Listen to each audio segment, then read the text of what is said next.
All right, cool. So, yeah, levels sound good. Audio sounds good. You hit that intro? Yeah. All right, Telfair, stick with us. I'm Sir Flobogen Thunderhammer. And I'm Teflon Frosthammer. And I'm Cabbage Tidehammer. And this Is WAK. If Amtgard knighthood means anything, you can't knife a motherfucker and keep it.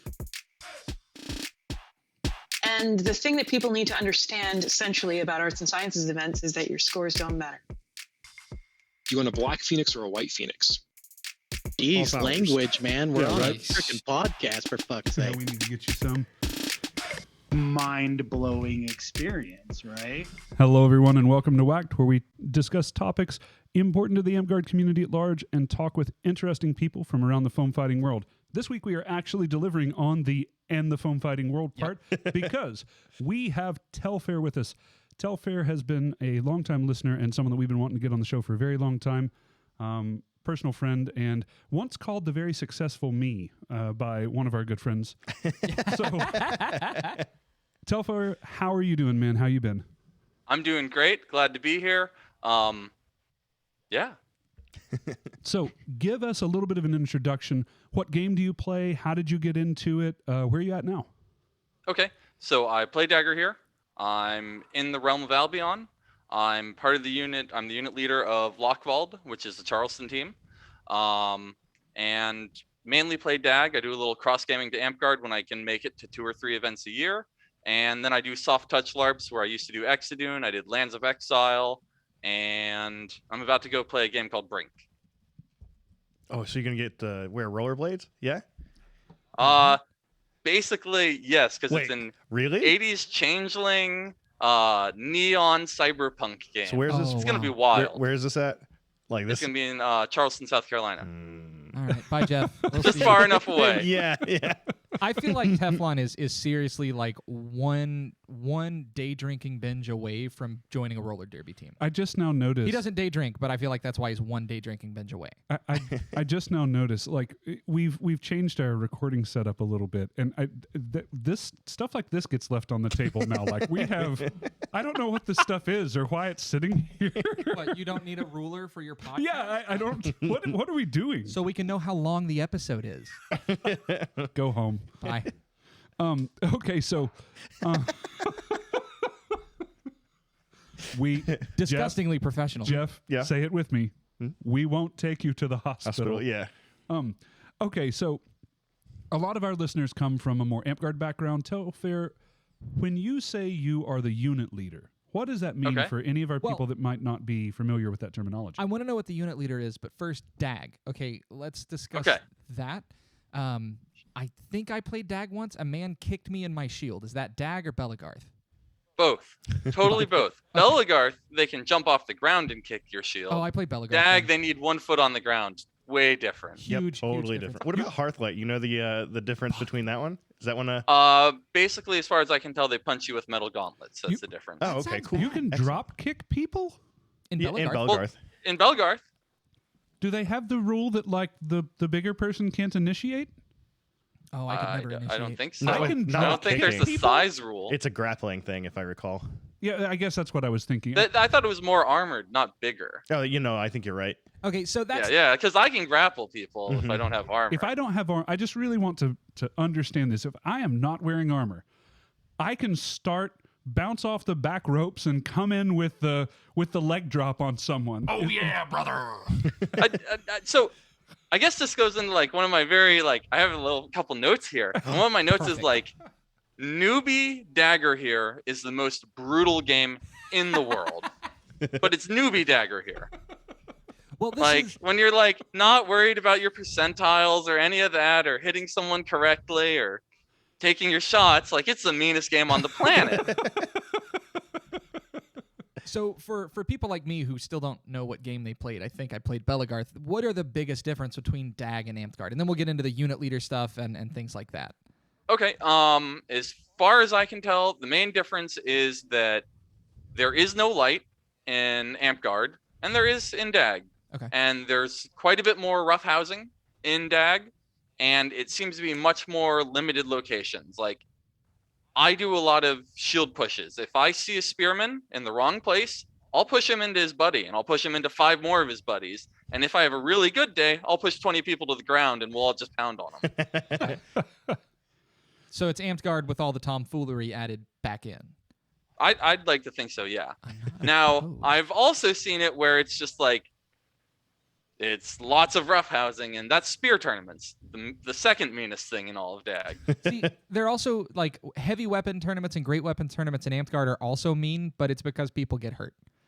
Well, I think your guys' heavy weapons are just meaner than DAG weapons. Really? Like, yeah, your guys' glaives are brutal, and I don't know if they'd pass. Is it like padding or something? Yeah, like I that? think it's the padding. It just Okay. seems a lot stiffer. Okay, so more contact. There is a concept of light, and in general, just more not tomfoolery. Are there still classes and things like that, or is this just straight melee? It is straight ditching. So when I go to like Radiant Valley, or I've been to a whole bunch of different little Amtgard events, if there's basically what I consider ruleless Amtgard, where it's militia battles or Yeah. just normal traditional ditching, that is DAG all the time. Okay, now let's get into the unit leader stuff and things like that. I wanted to get the base difference out of the way because I genuinely am not sure if I played Belagar or Dag. So, So One more thing before we get into that, I actually had a few questions, and this again is just for any of our listeners that don't do as much cross gaming. We kind of touched on some of this stuff, but when we say things like, tomfoolery, what we are specifically talking about is you are allowed to grapple in this game, which means that I can grab you or your equipment. Is that correct? And that is manipulate it? correct. And I mainly see people grab equipment. okay. Yeah, not like do a crime. I would have said skullduggery if they were punch a guy in the face or whatever. So I mean, the like big, like, let's go through the big rules, because I'm like, okay, we do need to define this better. Sure. Shield hits, it is 2 steps, and you can shield hit from the side. From behind, you can't shield bash. Okay. Just hit them with the stick and they're dead. Like, that makes That's a sense. SCA rule as well. It's also a hockey. rule, And but- from in front, you can basically run across an entire field if they see you and shield check them. Yeah, that makes sense. yeah, that's fair. If they're on the ground, there's the 2-step rule again, if I'm not mistaken. And You can Yeah, check that- somebody on the ground. yeah, it's beautiful. It's actually Yeah, It's- their legs it's squirt super out, and then you can powerful. hit either one of them. It doesn't matter, and you're good to go. Okay. As a matter of fact, I remember someone telling me that one of the companies in the game, one of their tactics, they have some bigger guys. One of their tactics is just to kind of press down and smush someone with the shield once they get them down and wrap over. Just really like bear down over. I don't remember what it was called, but not even running up, right? You're just literally crushing them. I mean, one of my favorite moments in DAG is it involves being legged and then being shield checked. It was in 7s, and I was on the far left, and Wargar comes bowing up on us, and they both like light up my legs. I get legged immediately. I drop to the ground, and 2 dudes just hit me with the biggest tower shields you've ever seen, and I'm flatlined. And they just tap me and run off. And Fair. you, Like, that's just you say that with a how it smile works. on your face the whole time. oh, absolutely, Yeah. Okay. absolutely. The roughhousing is part of it. Yeah, it's what you know what you're buying when you go to this particular Right. store. Yeah. In 7s, you mean 7-on-7, yeah? 7-on-7 tournaments. Okay. It's armored. Heralds are great for it, and you've got a wide variety. Like, some people are running archers, some people are running red weapons, some people are just running a pure sword and board team. It's really great to have like an open format like that hit. That's actually And- really cool. One more It's thing. also the roughest fight in Dagorhir, Yeah, you haven't next sold to me. spear tournaments. As I say, Spear tournaments are More the than the meanest. 4v4s, actually? Yeah. Mm, I interesting. wanted to mention too, because you said we kind of discussed what 7s were there. Where in Amtgard we have our ditching, and we have what you were Mhm. talking about earlier with militia, where it's no classes, it's just the armor and bows and stuff like that. And then we have our full battle games. My understanding is that Dag and Bell both have a lot of smaller unit stuff, so 2s, 4s, 7s, lots of tournaments like that. And then what we would consider a militia is actually your whole thing. Like, that's a big battle for you. Is that correct? Yeah, I think that's pretty good. Like, so one time Gun came out to an event at Eastwind, and he got to get the like full experience. I'm going to try and tell it as best I can from what I saw him perceive of it. Yeah, totally. So like you wake up in the morning and like you get your coffee and game starts pretty much rolling right around noon. Mhm. And we run 4 hours of field fighting. And field fighting is going to be you're out there armored or unarmored, kind of your call. And it's just going to be giant field scenarios with infinite respawns typically. Every now and then they do a battle where it's like, okay, you get only 100 respawns a team, but you know, you're eating up 10 of those at least yourself. And so you've got a few hundred people hitting each other on the field, and there's all sorts of levels of intensity. And then at the end of that, you get about an hour break, and then tournaments start. And you're going to do sorting boards, all of that until, which are your kind of traditional formats that you see in a War Master. And then you get into armored tournaments, which are going to be where you start seeing the War God. Then you're going to get in, which is 1v1 open combat, open armor, open weapons, 2v2 open armor, open weapons, 4v4, 7v7. Okay, and And that's at the end of all the fighting. So you've done like a whole weekend of fighting, and then tournaments start. your armor works a little differently than Amtgard as well, where we have systems that are, you know, you can have 1 or point of armor or 6 points of armor. The way that it works for you is that if you're wearing armor, that is just one, that's one hit. One per location. So like arm, chest and back, and legs. So what counts as armor then? Is there an advantage to having plate over leather, or? Everything is one. Oh, wow. There is a minimum thickness on leather, and micro mesh counts right now. Okay. So Is it Bell that doesn't do the micro mesh? Is that the? that is correct. Yeah. Okay. I will say, though, that even with that rule, listening to some people that have gone out to Bell and Dag events, they have not even arguably, they have a greater variety of armor than you find in Amtgard. It's kind of weird because you get this like ninja brig stuff, which is like, if I understand it correctly, is like the leather, quote unquote, brig, right?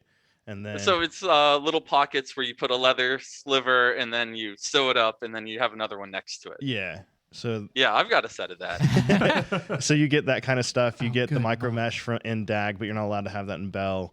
And then like you get very little chainmail. I think the last time I looked, anyway. Maybe that's changed over time. But I mean, In chain Dag, you're not seeing a lot of chainmail. You're seeing micro mesh if Yeah. anyone bothers to do it. I mean, Just its cost accessibility is really there.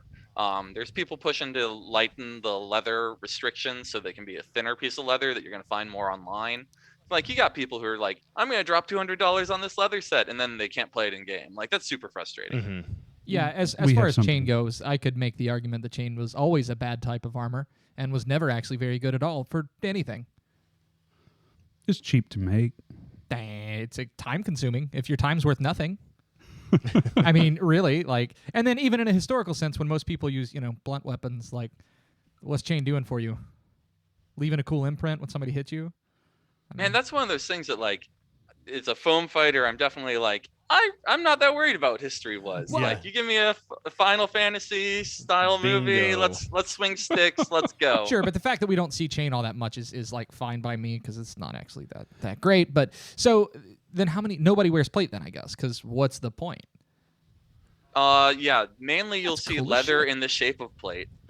I mean, honestly, the system is so damn easy to understand. I'm trying to like find complications and it doesn't sound I've like seen- there are any. Kind of bracer and shin guard type plates. I mean, yeah. Some Lorica segmentata too, you know, on one of the groups that had a lot of like Roman style equipment. I mean, Rome is hype to fight. Like, it's one of my Is that their favorite parts of name? Is going it to literally Ragnarok. Rome? They go by Rome, Oh, okay. and they've got like all sorts of their legions have rules and they have heraldry and special stuff for them.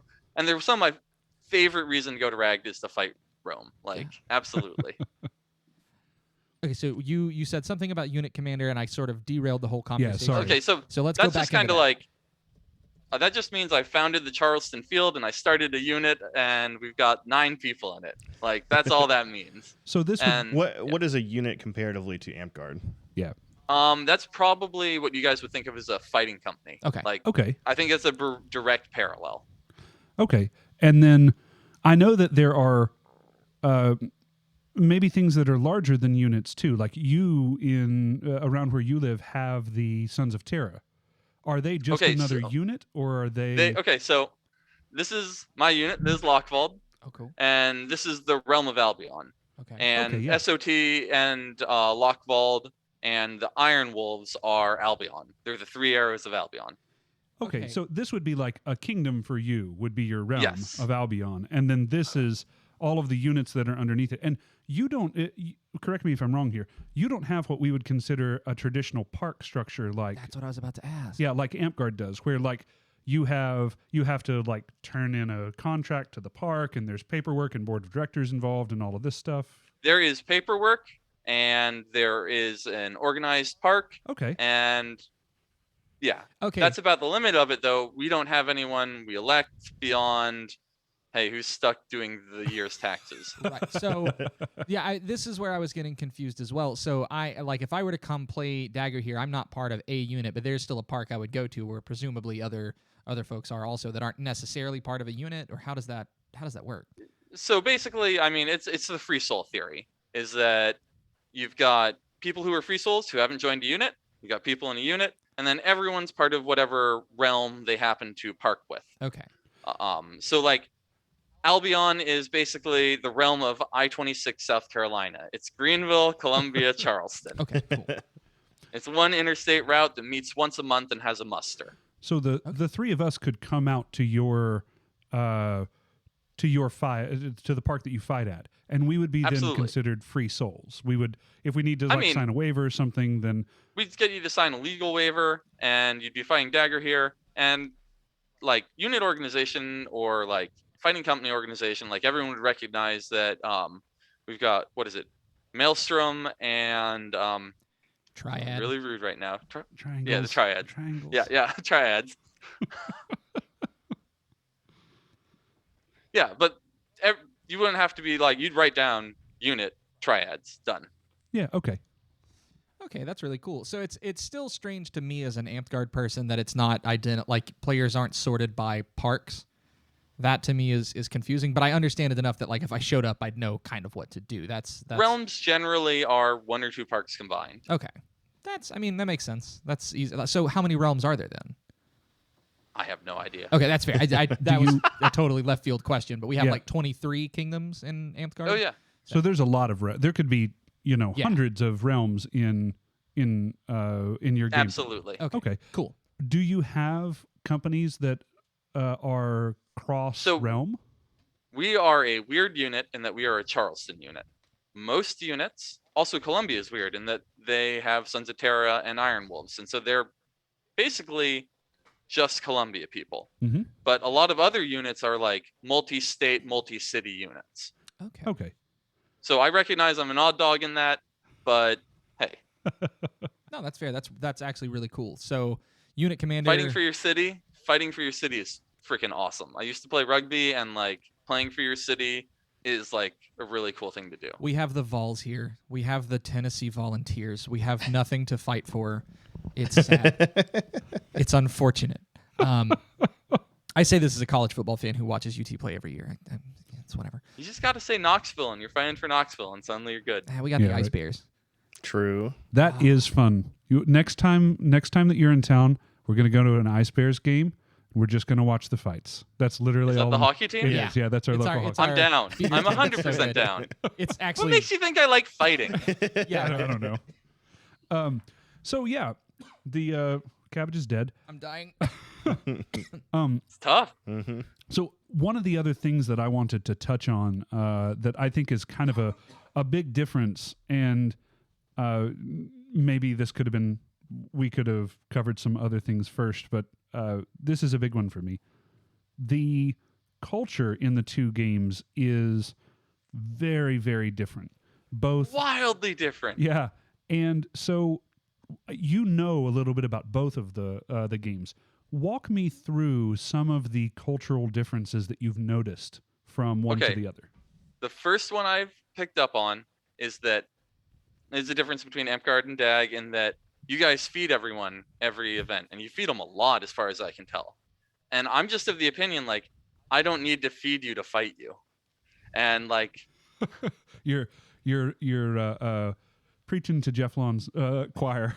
I know Jeff and I have talked about this before. Does this even cross over to your bigger events? Do you have multi-day events is the first question, and then do you see people there? So when I started and we had multi-day events, there would be one feast. It would be on shit. Saturday and it would be in the evening.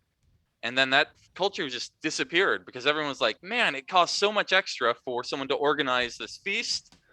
Everyone can fend for themselves. Everyone gets upset about the food. You can please no one with a feast. No one is happy. It's expensive. Nobody's ever happy. It's always late. Somebody's mad about something. There's an allergy that wasn't accounted for. There's always something wrong. Okay, I'm on board. Go ahead. Like the scale of cost when I go to Ragnarok is that like a ticket for Ragnarok was $80 and it's 9 days. Yep. And Ragnarok, just for Thursday? reference, The giant 3,000 to 5,000 person event that happens up in Pennsylvania. Yeah, I was going to say it would be the equivalency to our clan or Keep on the Borderlands, but none of our events bring in, even your low estimate of 3,000. Let's cut that in half. None of our events bring in 1,500 people in Amtgard Yeah, anymore. Keep is like a 900 at its peak that I've seen. Well, Yeah. I think that DAG doesn't have quite as many events as Amtgard does. Maybe that's wrong now, but at one point it was. Well, That's fair. You We also- probably have way less events. You also have the weird problem where every Amtgard kingdom is expected to put on its own events. So people that want to do events have to travel to those, and I could see having fewer events that are international at scale being way bigger, even in an Amtgard sense. So I'm trying to think of other things that are big differences that I've noticed. My favorite difference, I've got a story about playing an Amtgard battle that was then replicated in DAG. And it was the most brutal thing I've ever seen. This is good. So I went to Eastwind event when I was very new to DAG, and I was it was like the zombie event is what they called it. And so they were running this whole theme of like there's a necromancer inside a fort. And if you've ever been to Eastwind, they actually have some pretty good little buildings. They've got a great fighter pit, one of the best fighter pits I've ever been in. Hollowed ground. Absolutely hollowed ground. Yeah, shout out to Kellyan's there and Yep. everyone else that has built and maintained that property over the years. It's beautiful. And they have this little ringed in fort that has like a mound of earth in it that was the necromancer's fort. And so the game is that you run around the necromancer's fort and there's actual puzzles on the ground and you're tying knots or untying knots and doing all these actual 3D puzzles. And that's really fun. Once you do it, you kill the necromancer on the inside. In Amtgard, it made a lot of sense. Everyone's just popping sticks, having a great time. All of a sudden, the DAG version comes around.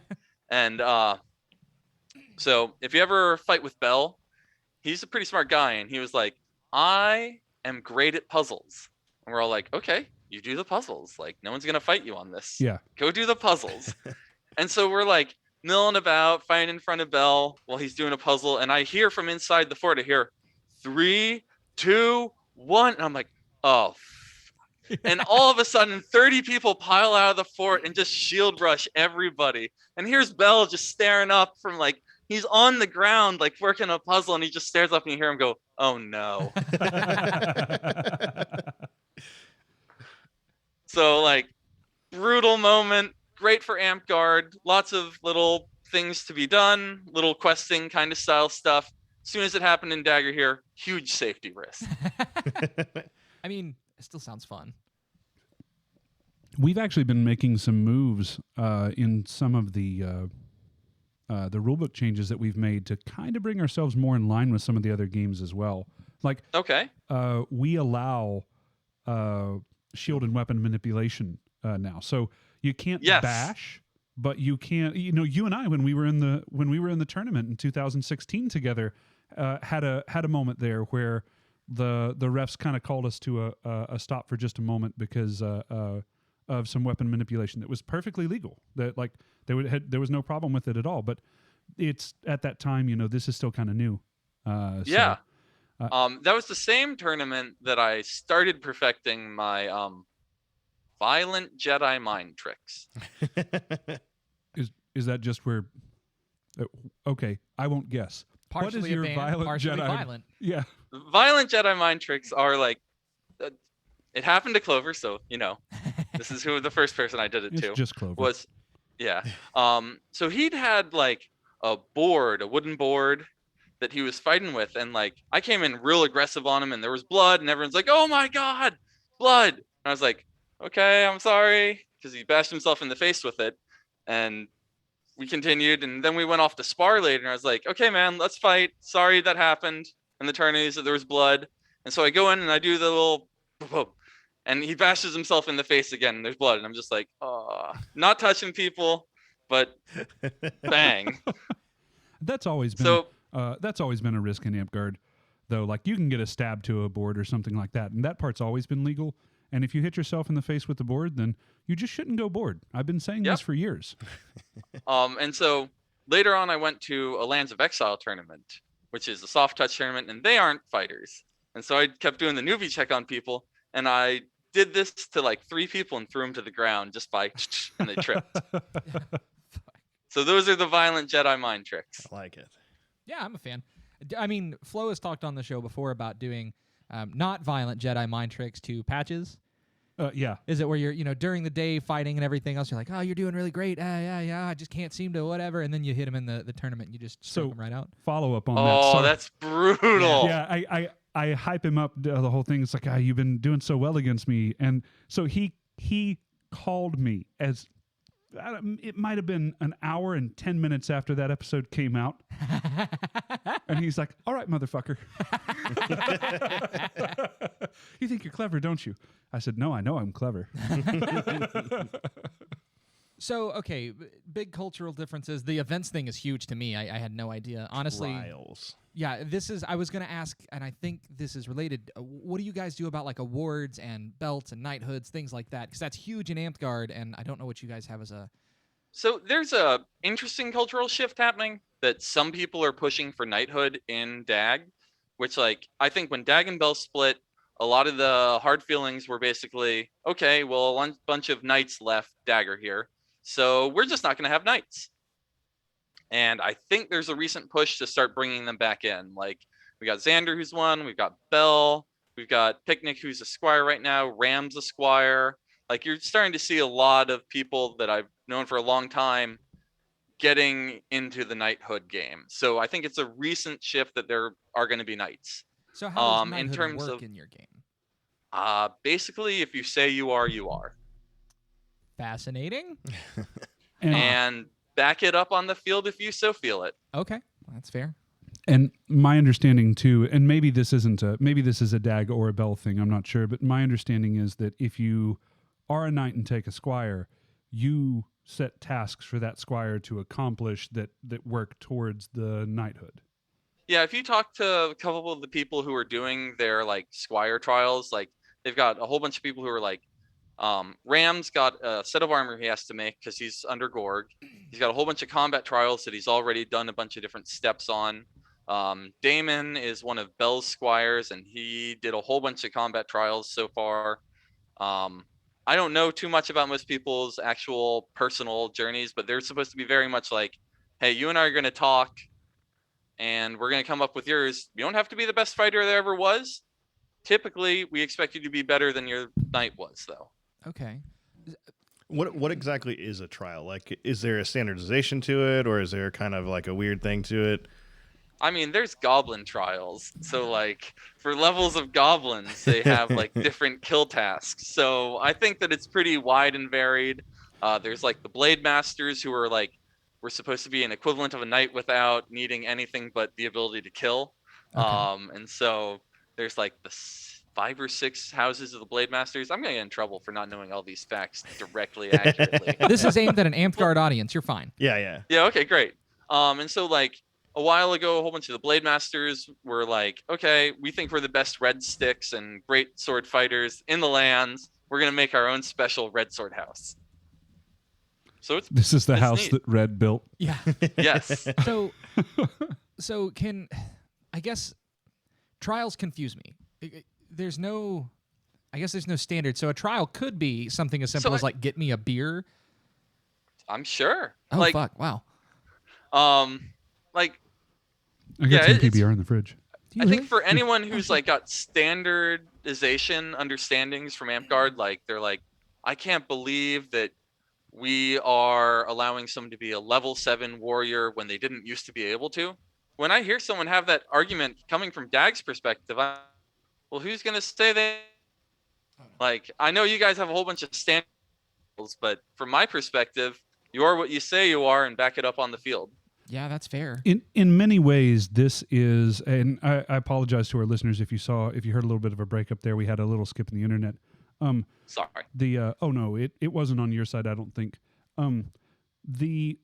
In many ways, this is a more simplistic approach, and I don't say that as a negative term, right? I agree. This is a way that everyone can get in, and if I have heard it described like this. In Amtgard, we go into our battle games and we role play there, which Sure. in some kingdoms you do, in some kingdoms you don't. But that's where our role play is happening, where I'm pretending to be a barbarian who has these abilities and are doing cool things. And in Dag and Bell, the role play really happens on a more social level, Yeah. not so much while you're in battle. Like you don't necessarily have people, okay, excluding the goblins, any Dag Bell goblins listening to this, you're Lemurs. excused from the table.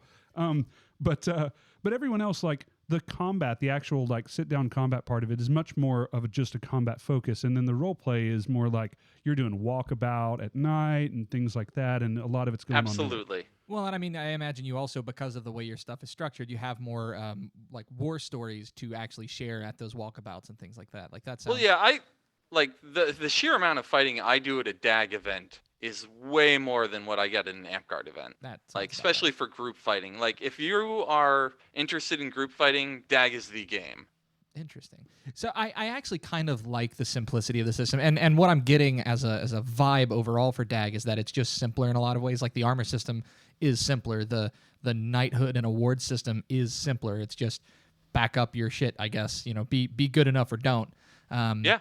I mean, it seems a little Wild West, but like honestly, it's kind of cool. Just in Well, how some of the easy it is to trials grasp. too is like based off units, based off like sort of what we would call households in a way, where it's not really you're competing as a unit necessarily, but you're kind of going through the trials of this like thing.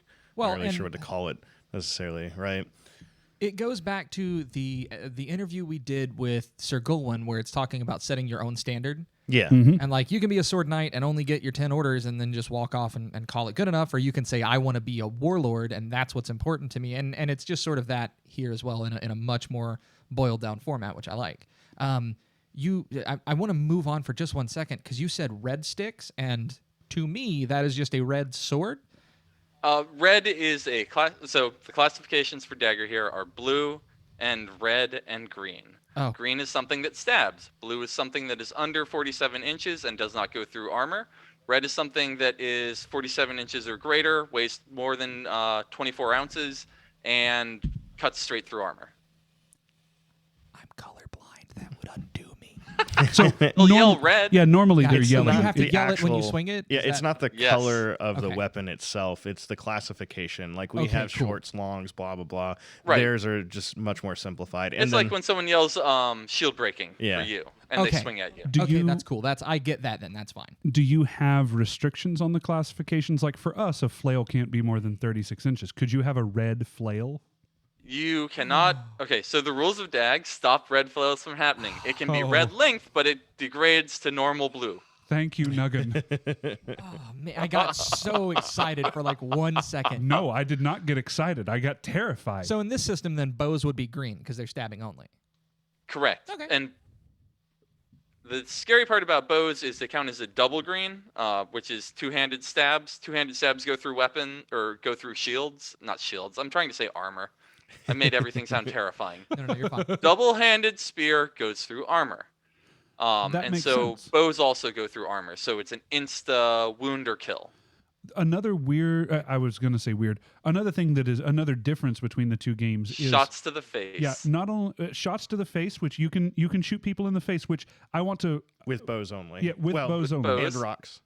Or is that And bow? javelins. And javelins. That's right. I forgot And- javelins did it too. For again, any of our Amtgard listeners that may not have done any cross gaming and are kind of interested in going out, this isn't necessarily something to be terrified of. Their arrow requirements are much more strict than ours in terms of safety. They actually require open cell foam to be on their arrows, so you're not getting hit with a gamma ball from a 45-pound draw bow. 35. I know what it's I supposed describe to be. it.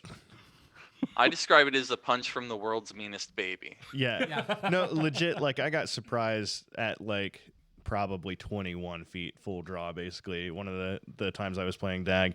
And it was literally like, oh, well, I'm dead. That's about it. I'm going to say this. I wear safety goggles when I fight Dag.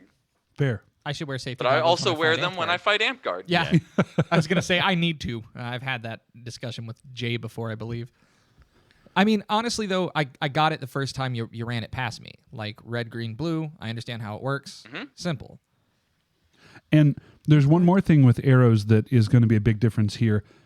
And this may have changed. My information might be very old at this point. Okay. But I remember one of the last times I talked to someone about this, because we had someone come visit, and we just let them use their bow and arrow in our regular ditch, our just warm-up stuff, because it's a normal thing in Dagbell for that to happen. Yeah.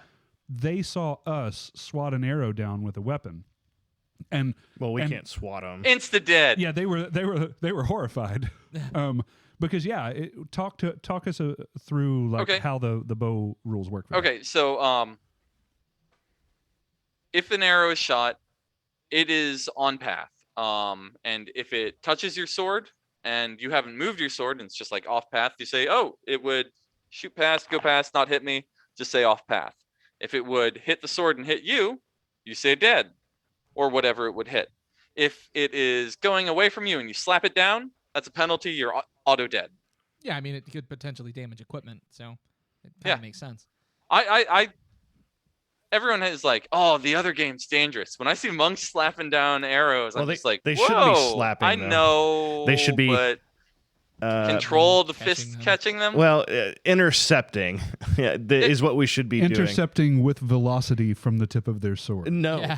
It should be a passive block in all of forms and fashion, but you can reach out to get to it. You just can't like swat them out of the air. Oh, so this baseball I've been playing is not. Yep. Nope. I don't play monk. Actually, it's fine. I don't have the hand coordination. I mean, I used to fight Flow for a long time, and it was really fun to have someone shoot an arrow at you and you just catch it with your hand, and you're like, oh, that hand's gone, but I'm still here. Da, da, da, da. Yeah. Mm-hmm. So I understand that it's totally safe and doable to catch things with your hand. yeah, it's just dumb from a realism standpoint. One of the games, and it may have changed also, the archer called whether it was on path or not, basically. Is that still... They clarify. Okay. Okay. Fair enough. So which leads to many arguments. Sure. See, this is why Amtgard, though it's a more complex system, there are no arguments in Amtgard. So that is a cultural difference. We actually Every battle game. We actually simplified the way that our arrow rules work a little while Telfair, from maybe the last time that you were at least at Radiant Valley and played. Now the rules are that if it bounces off of a tree and then hits a sword and then does a loop-de-loop in the air and hits you in the leg, it counts. If the ideology, I wasn't on the rules. Flo doesn't realize when V8 passed. The ideology, if I understood correctly, was the easiest way to explain it to a new person is if it hits you and it hits you in a legal area, it's going. done. Yeah, totally. First Amtgard event I ever went to. It was keeping the Borderlands, by the Seraphim way. were there in force, and they totally bounced it off the ground and hit my foot. And I said, ground then foot, and kept stepping. They're like, no. And I learned right then and there. So I see, I see a lot of because I've absolutely ruined my TikTok algorithm at this point. I see a lot of shades. Yeah, well, I see a lot of people fighting and things like that with, and it seems to be Dagger Bell. Like again, can't really tell, but they have the big long sticks, like you're saying, would be a red. Is that like the most popular kind of fighting, or is it just the funnest and so people do it? Like, what is your meta game, I guess, in Dag? Oh man, the serious meta game seems to be if it's raining, bring reds. If it's not, because if it's raining, no arrows. Oh, okay. Yeah, that makes sense. Why? Open cell foam on the end. Oh, they yeah. basically become lead weights. Yeah, that's they're brutal. Like if it starts misting and someone's shooting, and you're like, God, please stop. Okay, that makes sense. I didn't understand it first. This is like don't bring poles to a ditch in Amtgard. So who made that? Arrows are a really solid pick, I think, for team fighting. They always have been. So let's break it down. Field battles, arrows rule. Tournaments, arrows have a problem in that you only get so many shots, so you need a pretty serious archer to make it work. After that, reds in a mix of, I'd say, 2 sword and shield to 1 red, and you start getting your mix. Okay. Stab only spears seem like a reduced version of a slashing pole. Okay. Do you have any Florentine fighters that are mains? So I'm a believer, and someone out there is going to prove me wrong and be like, no, I'm a great Florentine fighter in team fights. But as soon as team fights happen, you probably need a sword and shield, That's fair. or a big pole, See, this is the weird and then you thing. need a shield strapped to your arm. Yeah, this is the weird thing for me because I always felt safer 2-stick than I did with a board in Dag and Bell because, yeah, I have the arrows potentially shot at me, but like I don't get targeted by the reds like ever. So That's fair. That's probably real. I've seen some Amtgarders come out to like our musters, and they get real frustrated when they're running around flow because they're just archer bait. mhm. They do not even make it to the line. I gotta say though, I'm kind of with Teflon here. The way that I have heard other people describe it, and the way that you just now described it, me picking up a shield as a quite honestly less than mediocre boardman is like bringing a gun to or a knife to a gunfight in Dag and Bell. I think I'm inviting a level of skill and competitiveness that I simply do not possess. Yeah. That's interesting. I'm surprised to hear that. I've fought you, and I always thought that you'd be awesome on sword and board. So I don't know. So this is kind of the weird thing too. Like Amtgard has kind of fallen to a fighting, like large skill fighting is kind of relegated to a tournament format, and our tournament formats are one-on-ones.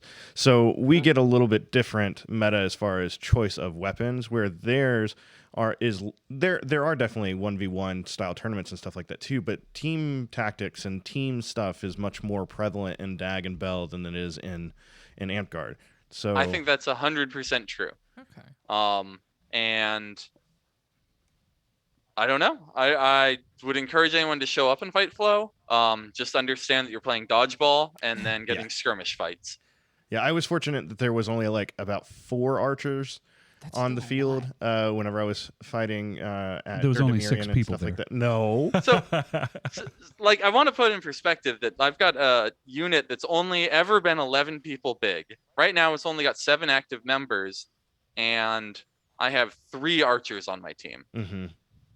How big would you say a unit is on average? Because that keeps getting put out there, and I just It's so wildly varied. okay. Well, I mean, in fighting companies, So like in it's Amtgard, a there's 5 still- minimum. You're not a real unit if you're not 5 people. Okay. That's basically a DAG rule. It's a stated rule. Okay. And then like some of them like get smaller and degrade over time. Yeah. But like,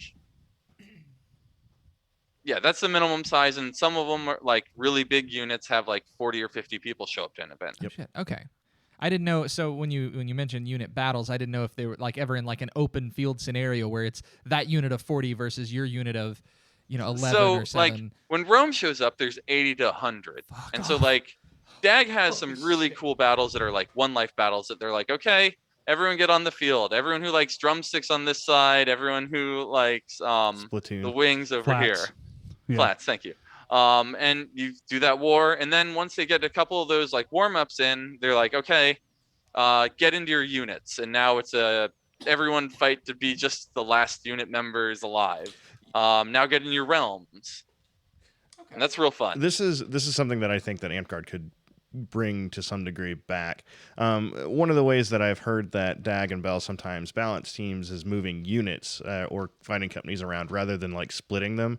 So this makes it to where you're fighting with your friends more often than getting split from your friends. And I think it's something I think Kazan said on a post at one time that he wishes that we could do that more often. And I think it's a good idea. We did do that at one point long time ago. So I mean, in Albion Winter's has a Edge, rule Go ahead. that we fight together. Like Yeah. Albion always fights together. We spend every muster once a month fighting each other. So like, it's time we get to fight someone else. yeah, no, this is kind of the odd thing that happens in at local parks where if you've got 2 people who are just really good at battle games or whatever, and they always get split, and they're like, man, it would be really cool to play with my buddy one game, wouldn't it be? So this is something to help with that too. And can be done on a local level, I think, as well. You just have to pay attention to what you're doing. asymmetrical sides become something that you could allow and things like that. We're so hell bent on having an absolutely even team that we lose out on some of these cool asymmetrical battles and stuff like that. Yeah. I thought that was actually an interesting thing when you guys were talking about like the battle knights that are coming around, Mhm. which is like a serious leader like has collected all these fighters for years and years and years in DAG, and so like a serious leader would show up with 30 people to win their fight that they needed to. Yeah. And I don't know. I don't think that's the spirit of what you guys are going for. Right. Like it's just odd. Like I really like it and I'm very much for it, but there are some oddities inside of it because like you can be like, okay, so let's go with your 5-person unit, right? Brand new unit, and you're just like, all right, cool. So all of us and some random person is now a unit, and we go, all right, cool. So we're a small unit roughly. So I'm going to be, as Teflon, in charge for this couple battle games and then try and get whatever order that, is consistent at small level teams. Right. And then we just pass it around, which that is an oddity in a way, but at the same time, it's not exactly against what it's going for, because if you're better at it than the other person, then you may not, the other person may fail where you would have succeeded. So I would argue, too, that you are giving multiple people in the group experience in battlefield leadership, which it's a big thing. Different people are going to be able to read the battlefield better in the same way that some fighters are just naturally more gifted. I'll use Jay as an example since he normally calls in. Jay is the type of person that can rather quickly analyze a battlefield and see where he's needed most. Most of the time when we're playing at park level, like Teflon, he's just playing a silly class or something, because if they went all out, it wouldn't be fun for the other side. But that skill doesn't go away just because you're playing a suboptimal class in our game or something like that. You mentioned that Albion always fights together. If one of these balance things came up and they were like, hey, Telfair's group, could you move over here just for the sake of balance and be on the drumstick side for this? There has been one event ever that we were like close to having to do that because there just weren't the numbers to balance the local. It was the very last Ides of March event ever. Mm-hmm. And like Albion had maybe 10 people there. It was very tiny. And like the other side had 10. We're just like, this isn't going to be balanced. And luckily we had like 5 or 6 people show up to the other side. Oh, nice. But normally DAG events are big enough that that's not an issue. There are times where people are like, hey, we're friends of Albion, we want to fight with them, and heralds have to be like, are you really Albion though? I want to say too that I agree both with the sentiment that you were saying here and what Teflon was saying as well. I think it's one of the things that Dag and Bell do better than Amtgard is, as Teflon put it, we have this almost obsessive idea that the teams have to be perfectly balanced. Like it has to be, 40 on 40 or something like that. You're not accounting for the skill of the players. You're trying to. You're trying. No to. way. Yeah.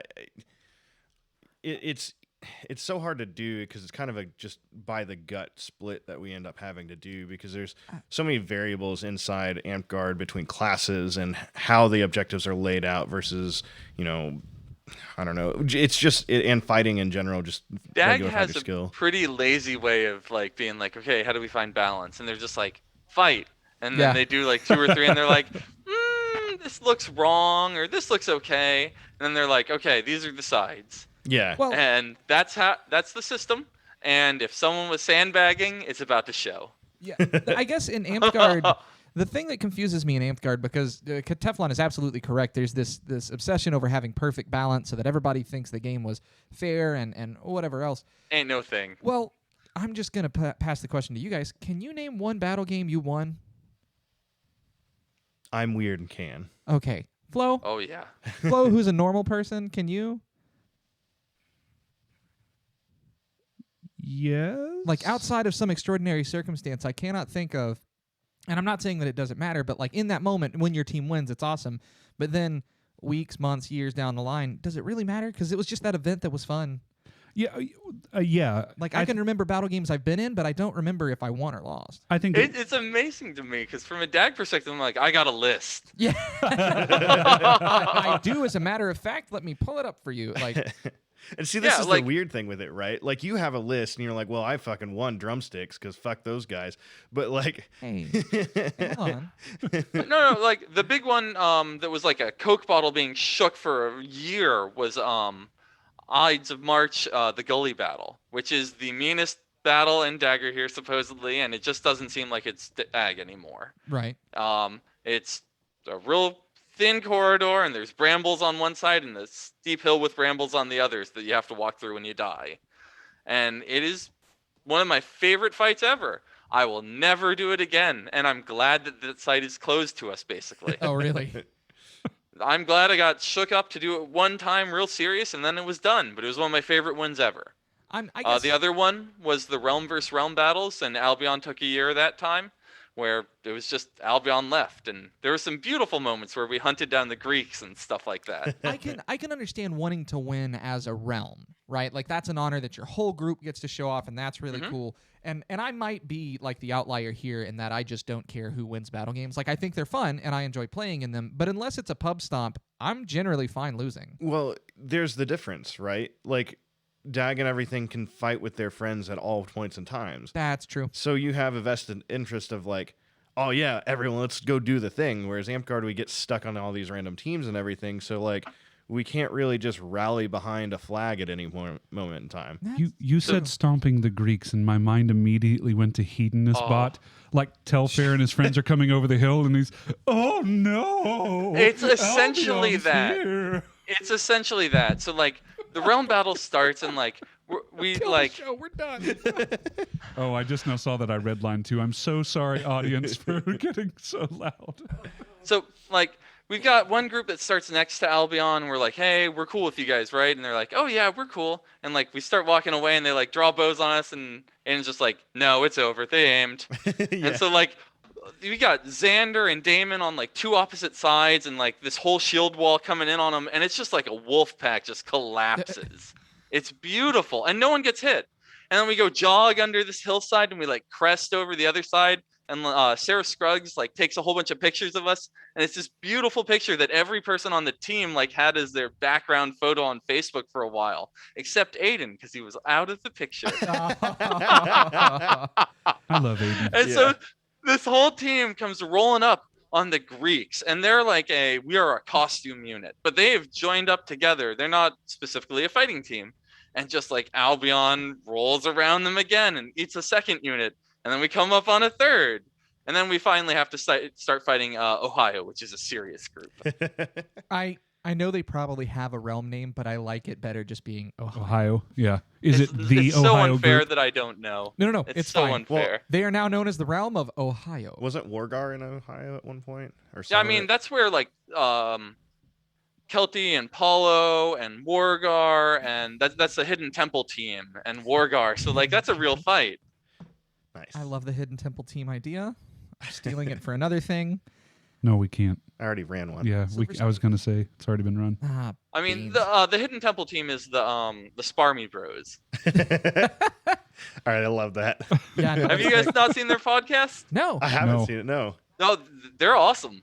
They're I'll a have to check Force it team that does a podcast. Dude, Oh, send that's us a really link. We'll cool. drop it down See, below for people again, to this look is at. the thing Yeah. that like I keep thinking that we are largely missing in Amtgard is these 4v4s, 7v7s. Like we kind of take a stab at it with Phoenix League, but people get super hyper competitive with Phoenix League, and it's hard to the more complicated a game is, like Amtgard with all the magic classes and stuff, you lose a little bit of like team cohesiveness because everyone's acting together whenever it's these 4v4s and 77s and stuff like that. I've seen a bunch of really cool video of them.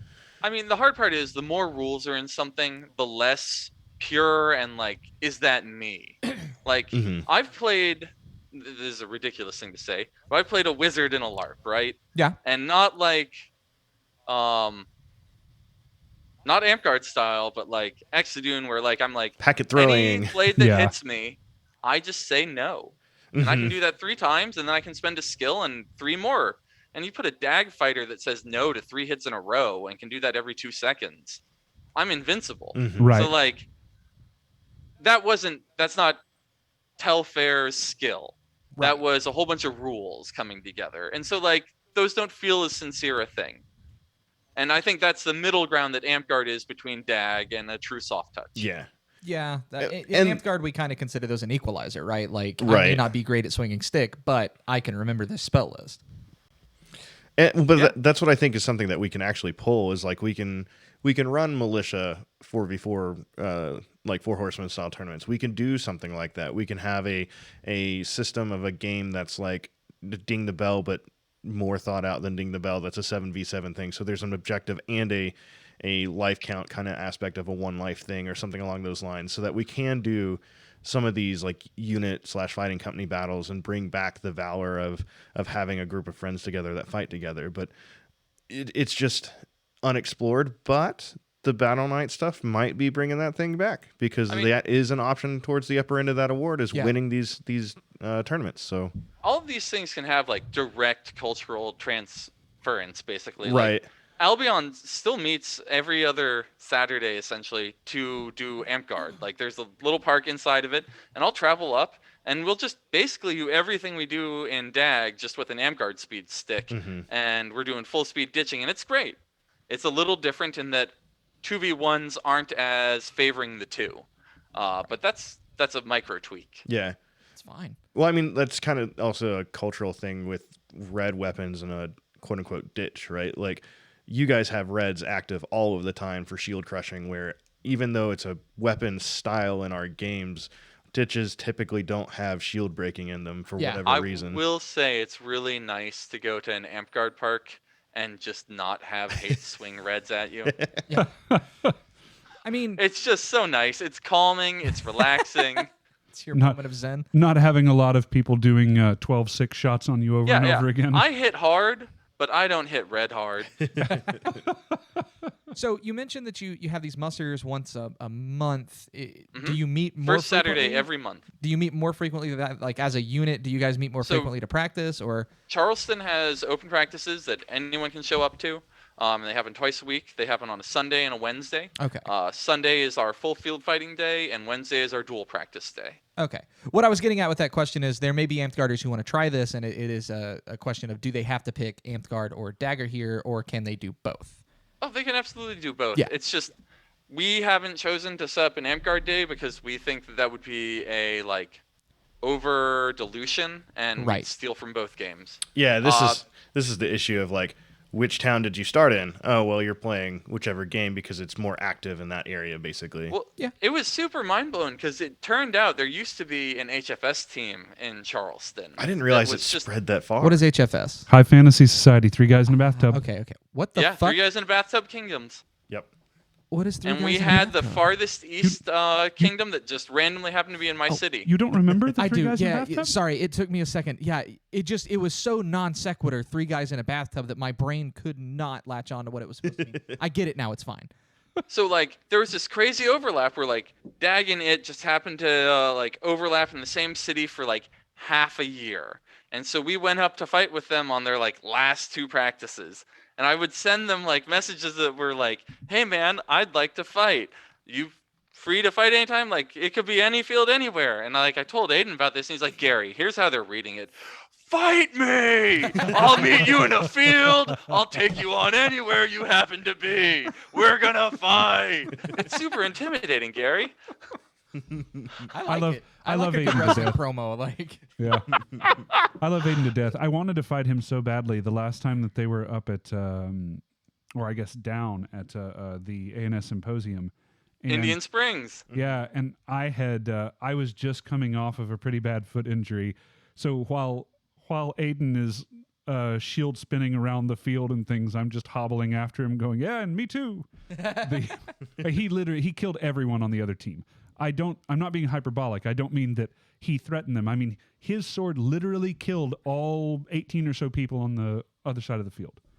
Not flanked, just straight up killed him. That's a really tough neighbor to have. So you said something super early on, and I think I know what it means, but because there's a lot of terminology, I don't quite get. You said something about people stop thinking about their percentiles. Is that just like how frequently you're winning, or is that something else? Yeah, it's just like not worrying about winning. Like a lot of, I was talking about newbie, like newbie Dag is the most brutal foam combat sport in the world. Like they just aren't worried about who's winning. They're just shield kicking and bashing people to the ground. Yeah. And if they get wrapped doing it, so be it. Yeah, this is something too that this sentiment is something that I've heard other people in Dag and Bell both say, that like the things that I worry about, which are, you know, getting my back bent backwards from a big shield kick or something, that generally the more experienced players don't do that, or at least don't do that in the way that my mind is filling in the gap for that, because it's not very strategic. You know. And so I think I have a fairly unique experience in that I started the field with, 3 people and we grew it. And so I saw the total newbie phase where no one knows what they're doing. And so like shield checks and brutality are more efficient if you don't know how to wrap. Right. Yeah, I mean, I can see it from even from a cross gaming standpoint. Like, oh, it's my first time coming from Amtgard to Dag, right? I know all the rules, but I can shield check, I can shield kick. Like that's all I would want to do.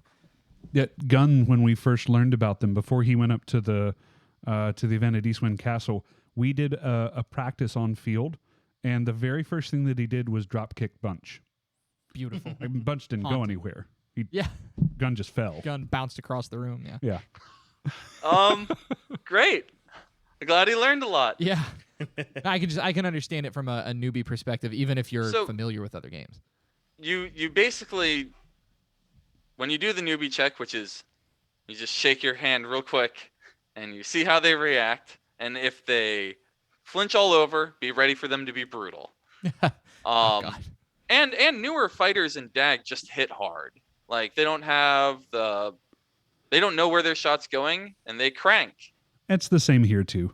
Okay. There's a dial-in period where you're trying to learn the appropriate level of violence to speed. A lot of times, power is equal to speed, which isn't necessarily true, but that's the mindset that that people go through. So they're trying to get as fast as they can, especially when they see someone like Lucas or Jeff or me or somebody who is, they think throwing very quickly, but really just throwing a shot that we know is like a very basic setup. So they try to power through a lot of stuff. I think that all of the games kind of share that break-in period. Don't fear the man that knows 10,000 shots. Fear the man that's thrown one shot 10,000 times, right? Yeah, right. I mean, it's the MMA thing too. They're like, that's a scary guy who doesn't know where he's about to move. Yeah, that's fair. I had a list of questions that sort of grew as we spoke. I had 2 more things, but I don't know that they're totally Dag related. I mean, it doesn't have to be. This is kind of like a Yeah. like a cross game perspective coming into Amtgard or something, right? Like in Telfair's got a larger repertoire of games than some other people. Agreed. So. Good, perfect. So you've mentioned several times Exadune. What is that? Okay, so that was a steampunk LARP that I used to play. And so I used not to plot Dune for. related. No, it's not. It's the opposite of Intradune. And basically it was a count numbers LARP, and I spent a year, 2 years playing, and then I did a year of plot, which is basically you make everything happen for a year, all the costuming, all the stories, and then I got back to being a player, and right about that time I'd started Exadune, so I stopped doing that. Or not Exadune, Dag, so I stopped doing that. Is Exadune still around? Because I think it is. Yeah, I had thought so, but I wasn't 100% sure. Because I actually played a few times as well. Well, the pace of it sounds slow. It's really slow, actually. Yeah. There's way less combat than you're used to, and there's not as much role play as some of the other games. Like I went to a game called Lands of Exile, and the first 30 minutes of it, they actually give you a course in improvisation. That's actually interesting. Really no, cool. I'm out. Yeah, they give you an improv course, and they say, like, I want you to make a friend, and I want you to make an enemy in this group. Start improv. Oh, wait. And like, so Cabbage, what if we go and we improv the improv session? Listen, like not in a way to break the game or anything. Just first off, I feel like we would not even be close to the first people that have ever tried to do that, and I'm sure whoever is giving the lesson is so tired of that. But I'm down. This is this is the game that that Hero played as well. Is that correct? He went to 2 or 3 events with me. Yeah. I remember him talking about this. It was unique. It wasn't for me because there was, one fight in an event. Yeah, sure. Is that the Greek-ish one? No, that is Pantheon. That's and right. That's the other one I did that I forgot to mention. That's a you did. ridiculous game also. So it turns out I didn't even realize this, but I tend to go to like 2 or 3 LARPs, and I'm like, I don't know if that was for me, and then I go back to Dag and hit a whole bunch of people. Yeah, I think that's a good way to do it, though. Yeah, I mean, I've been doing it's really that too, fun. and I kind of like it. And I find parts of the lightest touch LARPs that I like a lot, but I haven't found one that's really kind of the home base for that kind of game for me yet. And I don't know that I will, but I'm okay with giving it a shot. I mean, there's a whole theory of like I'm going to buffet sample everything. Yeah. Like, I feel very attacked because this is what I've done with every MMORPG that's ever been made. Yeah. yeah, I win. same idea. I would window shop and then always come back to World of Warcraft, or window shop and always come back to Eve. Throughout the years, it's been a different game, but in that time period, I've tried every other game around it. I had one more question because we kind of mentioned goblins earlier, and then going back to, I said one more question, but I was lying. I have more than one. We mentioned goblins earlier, and this was in context to like how the roleplay can differ between some of these, but and that my understanding was that you had a much more thriving roleplay culture at night. I think that your nightlife in Dag and Bell in general is better than Amtgard. It's really fun. Talk to me a little bit about the nightlife that exists in Okay. those and the way that it differs from some of the Amtgard events you've been to. So like when I went to Amtgard, we did like little quests, and they're like, okay, go collect these coins, and you're gonna have competing teams collecting coins. Right. And then they were surprised when I had a whole bunch of role players that were like, hey, we're mugging everybody for their coins.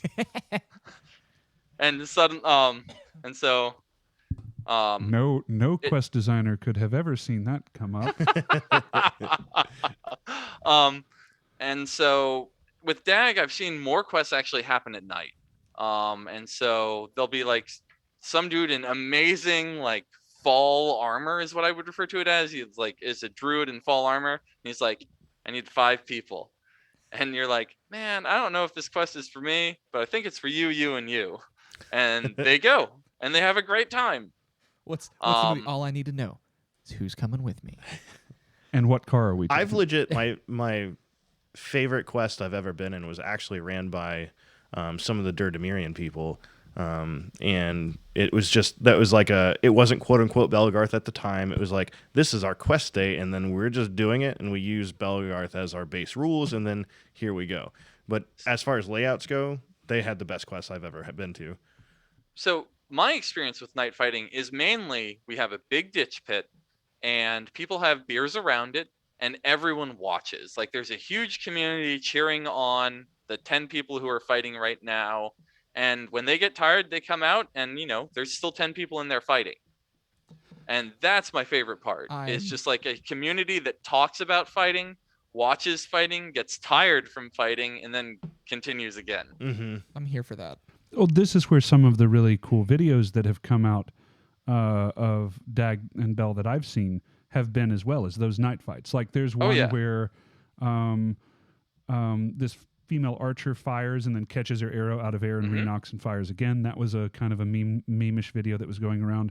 One of the ones that Hero showed me from what was the name of the big event every year?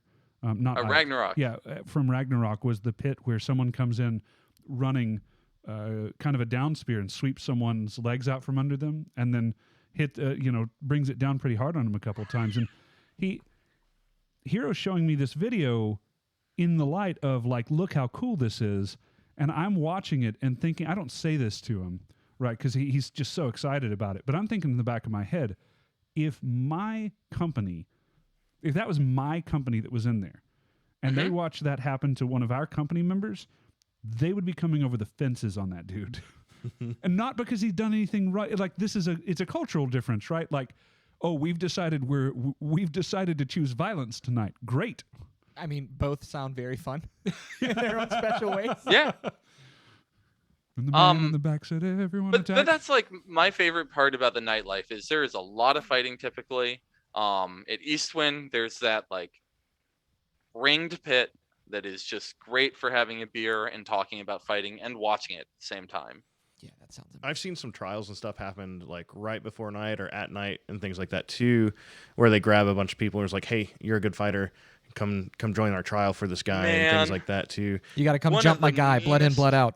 I mean, One of it's not far from it sometimes. One of the coolest trials I ever saw was for Haley Runa. She's an Iron Wolf. She's one of the leaders. And their trial was, they were like, okay, you have 5 lives. And everyone in this line has 5 lives. Go up to her, duel her. You can only die 5 times, and then you're done. And then she moves on to the next person. And you're like, hey, man, like, that's a lot of fights. Like, Yeah. how hard do you want me to go? Like, am I... And they're like, if she's not iron, Is this the same Runa that's in our kingdom? I believe so. It sounds like absolutely. Yeah. Yep. Okay. Hello. Runa, Hello, and Runa. Alator. Yeah. Yeah. Absolutely. And so her trial was she had to win 5 times. And it was really hard from my perspective because every time I'd win, I'd be like, haha, I'm winning. But then, like, she finally hit me and I'm like, oh, I've only got 4 more. Like, no winning record will ever stop this from ending. Mhm. Right. Yeah. Huh. That's interesting. Yeah, some of the It trials aren't, I don't want to say that they're not skill based, they're kind of endurance based, but Oh, that's yeah, not that's necessarily endurance true based. too. Yeah. Because that's 100 wins when there's 20 people in that line. Right, Or at least exactly. Yeah. 20. And how many times are you like, man, I need 100 wins in a row? You're not doing that. Because with you guys each having 5 lives, the whole idea of like a lucky thing to get them out of the line is not exactly true anymore, right? Because you may get a lucky 2 or something like that, but like all 5 of them, you're still going to have to develop some sort of skill against that person at that point. Well, Mhm. endurance too, mentally, because I mean, the worst thing you can do is start counting down, right? You go 99, 98. Yeah. Ah, fuck. Like you would. That sounds. If you had someone announcing that number, I'd die. That is a whole separate, like that's a CIA torture method or something. I was going to say this is like a combat mentality thing. I don't This even. is I don't even This think is about a stuff like whack that. opportunity to go have our own trial, put somebody in there, and then be like Statler and Waldorf and sit there and comment on the whole fight. What are you talking about? I'm 100% here for this. You know I can roast better than anybody. It would be awesome. Well, so there's actually a real life example that Flo and I have. We have a guy that we used to work with that ran ultra marathons. Mm-hmm. And like he'd go out to the desert and run through a cave for 100 miles or something, Yeah. and then he'd win a belt buckle. Like it's insanity to me. But he actually said the worst thing he could do, like the running to him was no longer the hard part; it was the mental game. Yeah. And he said like one of the ones he had to drop out of, he said something like, "I started counting the miles left, Yeah. and I could not do. I got to like 20 miles, and when I hit night, I started going 19, 18 and a half, 18 and a quarter." And then he just Oh, couldn't no. do it. Yeah, like that is the worst thing you could do to yourself. Ooh. Yeah, that sounds brutal. Just the idea of an ultra marathon sounds cruel and unusual. I heard someone else had a trial where they had a big horn of mead or something like that and had to drink. It was part of their trial. Oh, so my get me a beer thing wasn't that far off. Yeah, right. Probably not. Well, that's the thing is like, it doesn't matter what it is. You can come up with whatever trial you want for your group or unit or whatever you want to call it too. So like, this is something that like I kind of harp on for Amtgard is like, you don't have to have the kingdom's permission to do everything. Just run whatever you want to do. Like, Right. You set your standard, and then you're known for your thing. And if you're known to be a really good fighter, great. And if you're a knight who fetches beer, then nobody comes to you for fighting advice. I'll tell you who I think really does it well is Gorg. Gorg supposedly has the best like join the unit quest system ever. Is this the like- same Gorg, like Gorg the blacksmith sells the Oh, weapons? yeah. Oh, so- Yeah. Oh yeah, I with wanna- Ebon Light. I want to give a shout out to Gorg as well. For we've mentioned Gorg on the show before, but I don't know if Gorg really gets credit enough for bridging the different games Yeah. through good weapon tech and good shield tech, good quality equipment. good quality equipment. It's one of those things where my knight Pat Stinkfoot used to always talk about games can be bridged through good equipment, and Gorg has done an excellent job of that. I use a Gorg board. Jeff uses a Gorg board. It's one of those small things that I think doesn't get enough notice. Something like that can make an enormous difference in being able to go to any of these other games and instantly be recognized and say, "Oh, cool, we know that your stuff's good. We know that you're okay. You've got the 3 stars on the top of your thing. Cool." I just like the 3 stars. They're very cool. So yeah, shout out to Gorg. You do a whole lot for the Boffer community, and thank you. Gorg has like this whole list that like when people are trying to join his unit, they're like, okay, you need like 30 kills, and in tournaments, kills are multiplied by 5, and if you do so well on this, you've earned points, and there's like this whole chart system to try and get in. That's kind of cool. And then they have like the final like they have classes that try to join together, so they have like 3 or 4 people that all try to join together at once. Oh, it's And like so, rushing like, a frat. Yeah, It kind Maybe. of is. Yeah. I can't speak for that, but like it's cool to watch their trials when you go through an event and you're like, oh, before tournaments, they're about to run a whole bunch of trials. Yeah, those 3 guys right there coming into this tournament are on a mission. So let's give them our best, that kind of thing. Mhm. I like that. Or fuck with them. Yeah. I throwing said that give out them my there. best. I was, I said it very politically. It's fine. It's like the triads used to do when you had somebody coming up for their 10th order or whatever. You would stack your guys in the line to try to beat them. Yeah, that's I mean, fun. it's quality control. Like, I understand it. It makes sense. Let's all line up for the Iron Man. Okay, who is my first through 17? Yeah. Oh, it's all blue and tan. Hi, buddy. How you doing? Gonna be a rough day. It's like the scene in Airplane where the farther back you look, people have like wrenches and stuff like that. Oh God. I don't know that I have any more questions. I actually learned a lot more about Dag than I thought I would. I did too. That's awesome, because when we started, I was like, I don't know if I actually know the rules of Dag. Where are we going? Actually, that's a good question. Where can we find like your rule book and stuff like that? Oh, well, it used to be hosted by Amtgard, but thankfully it is now back on the Dagorhir website. Okay, so just like daggerhere.com. Okay. Dagorhir.com. Pause. Why was it hosted on the Amtgard I actually know website? this. Because the Dagorhir website went down for a long period. We're super proud of that time period that you Well- hosted our rules for a year. Well, this is actually something that's really interesting because back in the day, on the Dagorhir boards, you were not allowed to talk about anything but Dagorhir. You could not reference other games and things like this. And so this is something that has come a long way as far as our sister games and reputations between games and things like this. The friendships that have now, bridged these games and things like that. We're picking up after our brothers, right? Like oh man, something happened to Dag. We need to help them out. So Yeah. I don't remember who it was, but I think it was Amtgard AI or something picked up the It would have to thing. be if it I was the think website. so. Like, I remember when I started Dag and I like came to one of your guys' practices, people were like, "Oh shit, it's a Dag dude. He's gonna." And I'm like, guys, I've been to like 2 practices. I just want to swing stick. Let's play. Yeah. Yeah. And so like I was there when people were saying, "Oh, I don't know, this guy might be really rough," and like that's an interesting reputation to walk into. Like I remember doing having Waffle House after we did arts and sciences, Yeah. and Toast was talking to me at lunch. And he's like, "I don't know if I'm tough enough to play Dag," and I'm like, "What? Everyone is." If it's the same Toast that I know, he's Oh, not. absolutely. Yes. Sorry, Toast. How you doing, buddy? But just like there's that moment where you're like, what has someone told you about my game? Well, yeah, that's kind of the weird thing too. Like cross gaming has come so far, and it's really good that it has because it's produced a lot of good fighters and up through the game and other aspects and stuff like that too. Because I think there was places where Amtgard fighters in the area were probably better at one point, and now it's kind of mingled down, and now we're bridging where our top line fighters are on par with each other rather than like it's a weird like regional mix. Yeah, just depending on where you're at. Yeah. I know Bell and Gunn had a pretty stiff fight to see who was going to be the first homemade Sword Knight for Winter's Edge. We do Yeah. have Sword Knights here. Sir Gillen got his with Neverwinter, but the first Sword Knight that our kingdom produced. And Yeah. I think that Bell is he at 9? 9. 9, I think. Yeah, he's at 9. So it was a close matchup. Yeah, it was really cool. I also I lost my point. Oh my God. I was about to say a thing and I lost it. Buy me some time flow. Go ahead. Ice. I was trying to think about what else was on my Yeah, list. if you've got of anything, things. absolutely. It was a good point too.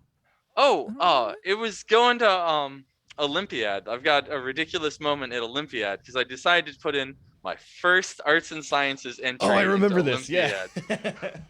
Let me apologize. And so- I haven't heard this story, but let me go ahead and apologize ahead of time. And so the interesting format about Olympiad is that you can actually score negative points in arts and sciences. And I am a mid-tier fighter. I literally scored middle of the pack for arts and sciences the year before in the fighter tournament. And so I did about the same level. And then I got a negative score in my arts and sciences. So by competing in arts and sciences, I dropped. So Telfair's talking about when Arts and Science Symposium, the prior year he was talking about where he had placed middle of the pack, and then the year after is when we hosted, Winners Edge hosted Olympiad, and this is where he entered his Plastidip Shield, and it was a learning experience, but it wasn't bad, right? This is the thing. It was a perfectly fine. I was happy with the results. It had some groove problems with it. It had a wrap of Plastidip on the outside that I was like, yeah, it's okay.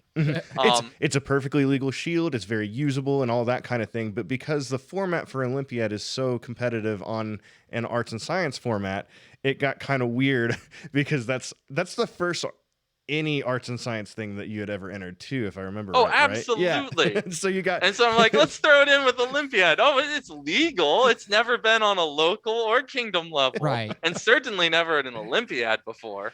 And so I turned it in, gets negative points, reduced below my 0 points. It was pretty awesome.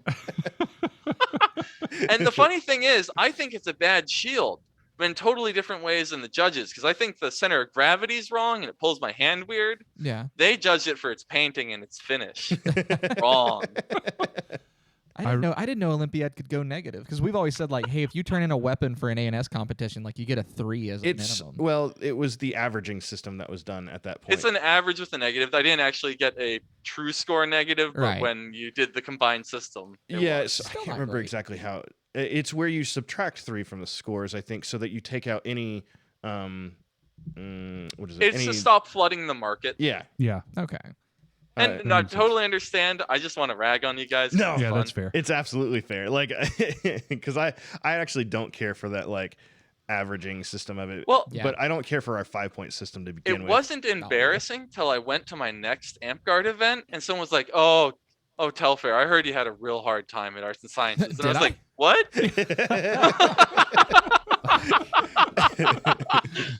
Were they just too mean to you? No, that's some high quality fucking with people right there. Yeah. Like, I would go around and be like, you need to say something to him about his shield. Talk about, like, give him condolences about Okay. it. And people are like, what are you talking about? Doesn't matter. Just go up, say something. While you're correct, I don't actually think that was the case, because this is a time period that was big that our judges weren't exactly the greatest about providing critiques well, and they were being rather blunt and not able to like. They were accurate with the problems. Well, Don't worry about that. Yeah. Like they know what they're talking about as far as like critiquing it from a ANS judge standpoint, but like presenting it to the person so that they're not like focusing solely on the things that they've done wrong in the aspect of like, oh man, I shouldn't ever, and like my piece is so bad that I should never enter a tournament ever again or something like that. I'm a jovial guy. I'm gonna call you guys Cobra Kai style. Yeah. And like no mercy. Let's go. And again, like you happen to enter like the top end of ANS things with one of your first entries, and it's one of those like. Some people don't understand what they're getting into when they enter a certain a particular type of tournament or things like that too. So, and I mean, you can make all kinds of arguments from the arts and science perspective of should all judging be done exactly the same from tournament to tournament, or should it be like scaled down where you have like park level judging versus kingdom level judging and stuff. There's a whole bunch of like mess with that one. So I have a story about when Teflon and I first went to, like, you guys normally ask like, how did you get into foam fighting? Yes. Yep. And I tried to get into foam fighting with Jeff. So I want you to share this story, but I have one last thing, because we're about to come to story time anyways, and story time is Flo's favorite time. There was one more thing that I wanted to cover though, since you were talking about your shield, and this is another difference if anyone at Amtgard wants to go out to any of these other things. Garb differences. We come out with Nike swooshes on our shirts and Adidas headbands, and we kind of look like the comic character of the tennis players from the 80s or something. My understanding is none of that is allowed. I mean, it probably wouldn't fly. There's some fields that'll let it fly, but generally, I don't think so. I did look at your guys' garb standards as wild to me. Yeah. So help to keep this part So- short. What would be appropriate for someone that was new and wanting to try it? Hold on. Yeah. He's wearing garb. Yeah. Teflon's wearing garb. Yeah. Not the same. This is a waiter's jacket from a Chinese restaurant.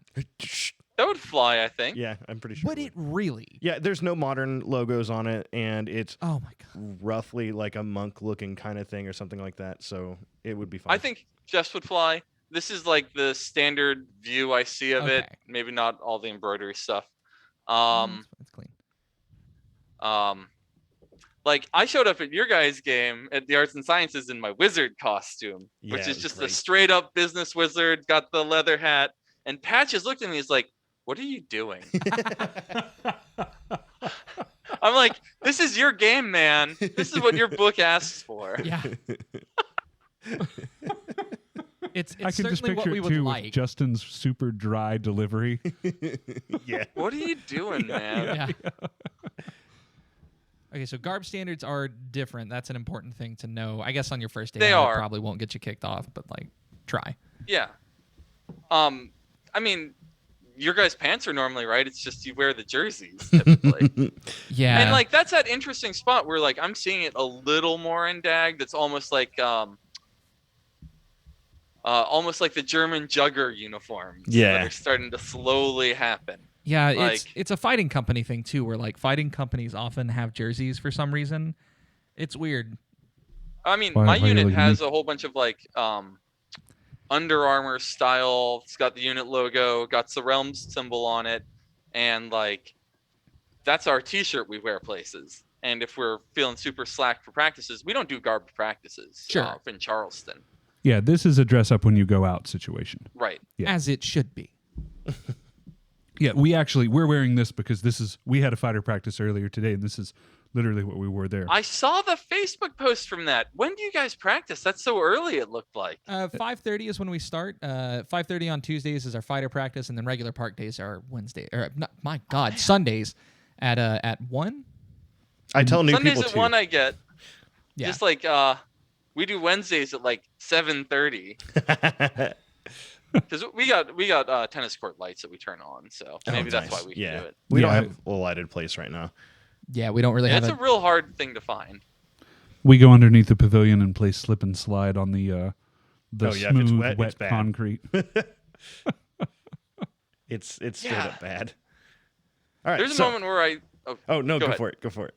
there's a moment where I do wonder if I should have like concrete shoes and turf shoes. Yes. Like the answer is yes, and I have shoes that are good for concrete and they're okay on turf. Yeah, it's fine. That's It's the problem when you take the big step and then you plant your foot and it doesn't plant. And you keep sliding and you do the big boy split and it just goes all the Oh. way. Yeah. oh yeah, that's brutal. Yeah. It is a day or month ender for me at this point. I don't know if it's the same for everybody, but it will ruin me for a time. Yeah, I do running shoes whenever we're fighting on concrete. I think that they just offer more traction and stuff like that. This conversation's gone in a weird direction. The you were wanting to The tell us standard fighter talk. I don't know Yeah, what you're right. talking about. I mean, it's The, important, but yeah. you were wanting to tell a story about this one time that you punched Jeff or something like that. I don't really know the details. Essentially, so Oh, that really happened? I seriously don't know the story. no, that's not actually where it went. So I've known Jeff for a really long time, and Teflon. Sorry, I've known Teflon for a really long time. Never as Teflon, Yeah. and I knew him for about 5 years, and we went to Dragon Con together. And it this shortly after I dislocated my shoulder playing rugby, and so they're like, "Hey Gary, let's go play Dag." And I'm like, I don't know, man. I've never done a LARP. I've never done any stick fighting or anything like that. And they're like, "Come on, come down. You're gonna have fun. We think you're tough enough." And I'm like, "Okay, I think I'm tough enough too." Was this at Dragon So, Con? I don't remember. It absolutely was a okay. Dragon Con. I remember now. Okay. Yeah. And so like, I've got the like newbie intro guy, and he's like, "Okay, this is a stick. You swing the stick. If you get hit, you cannot magic switch. You hold it in hand." I'm like, "Okay." and I like throw my first shot and my shoulder dislocates. And I give this guy this most hateful look ever. And he's just done like a simple block. And like after you've trained newbies, they're like, how did he block it? Yeah. But I've got this like super intense face, like I'm going to murder you. And I just drop the sword and I'm like, I can't do this. And I walk off because my shoulder's just falling out. You go over to the secondary Dag Bell area where they relocate shoulders. Oh It's a man. normal part. So like it was okay. And then I walk over and I watch Hero and Teflon fighting, and it just looks like the most amazing it's a Jedi fight team, and I'm like, this is bullshit that I can't do this. I hate this game. That's good. So Then a few years later I got surgery and I was able to play. Yeah. Oh, jeez. I mean, Jeff, what did that look like from your point of view? Like he drops the sword, I can't do this, walks off. Well, You're that's like, the thing he is hates I this, don't think or- I saw that happen because I think I was fighting with heroes. So like I only got to the where I was like, I don't know why Gary didn't like the thing. I'm confused. Like I didn't realize your shoulder had popped out. So like I was like, this doesn't make any sense. Telfair should like really like this game. So I'm very confused at what happened here. Oh, that's good. Pain, it's just not much of a motivator. Yeah, no, it's not. Trust me. Right. My elbows are screwed up right now, so I've been missing fighter practice left and right and things. So I actually recorded some of our stuff because I was taking it easy last week, and we had some SCA. We meet at the same park as SCA, and they came up, and they're looking at Teflon with no swords in his hands, and they're going through the motions like, this is a strategy thing, and he's capturing the points, and he's using it because he's playing a magic class in our game at the time. He's using this magic to keep people back. I listened to him for about a minute and a half before I was like, hey, he blew both of his elbows out. And they got really quiet and was like, this sounds like an SCA story. Yeah.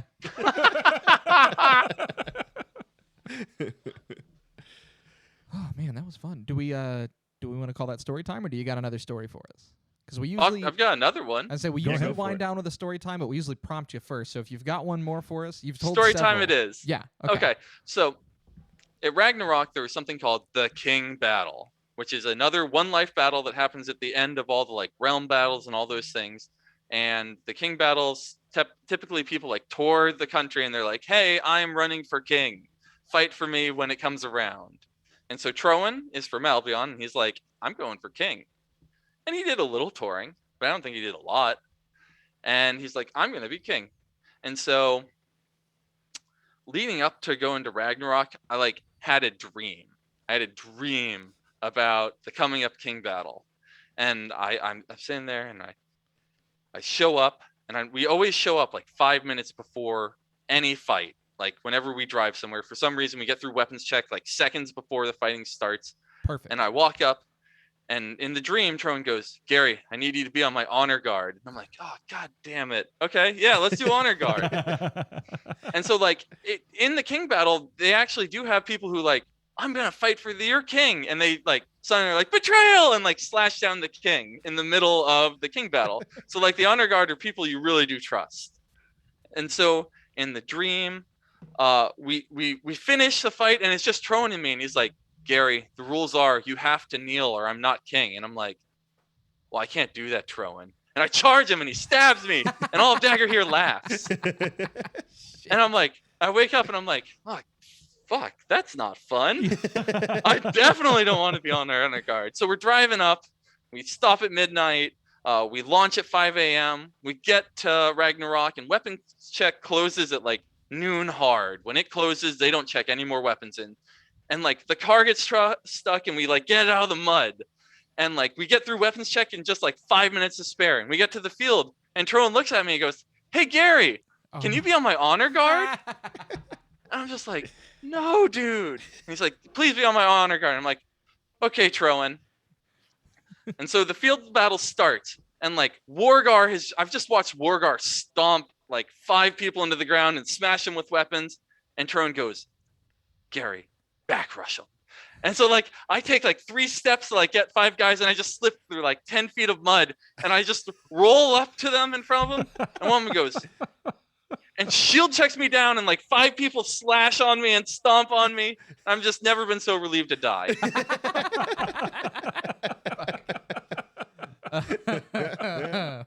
That's awesome. Oh, That's good stuff. Well, hey, Telfair, thank you so much for coming on. It was fun getting a perspective of Beldag, especially from someone who, and I'm always going to refer to them as Beldag because coming from Amtgard, they're very similar. Especially from someone who has a lot of experience in Amtgard and knows both of the cultures. I'm glad that we were finally able to talk about some of these big changes.